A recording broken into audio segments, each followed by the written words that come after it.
बिस्मिल्लाहिर्रहमानिर्रहीम। अस्सलाम वालेकुम साथियों, यहाँ पर मैं आज आपके सामने एक नई वीडियो लेकर हाजिर हुई हूँ।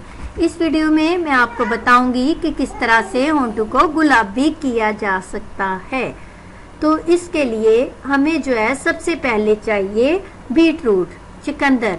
आजकल तो वैसे भी मार्केट में ये बहुत ज़्यादा आया हुआ है। तो आपने क्या करना है कि चुकंदर को चाहे तो कद्दूकश कर लें या चाहे तो इसको ग्राइंडर में ग्राइंड करके इसका पेस्ट सा हासिल कर लें।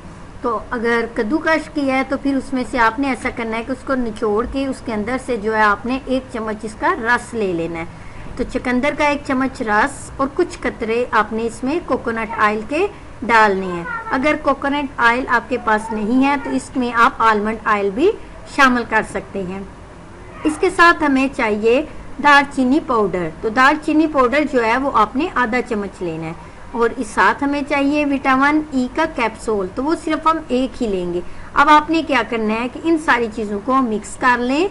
मिक्स करने के बाद इसको किसी बॉटल में या किसी बर्तन में महफूज कर लें। और दिन में 1 से 2 दफ़ा जो है आपने अपने होंठों पर इस मिक्सचर को लगाना है। इसके लगाने से आपके होंठ जो है कुदरती तौर पर गुलाबी रंगत इख्तियार कर लेंगे। वो काले होंठ जिनको छुपाने के लिए आपको डिफरेंट कलर्स की लिपस्टिक्स लगानी पड़ती हैं, जो कि आपके होंठों का कलर तो दोबारा से वापस लाने की बजाय इनको मज़ीद ख़राब कर देता है। तो ये आप यूज़ करें। तो ये यूज़ करने से आप जो है लिपस्टिक के बगैर जो है वो भी घूम सकती हैं और आपके होंठ इतने प्यारे लगेंगे कि आपको किसी भी किस्म की कॉस्मेटिक्स की ज़रूरत नहीं पड़ेगी। अगर आपको मेरी वीडियो पसंद आए तो इसको लाइक करना और मेरे चैनल को सब्सक्राइब करना ना भूलिएगा। शुक्रिया।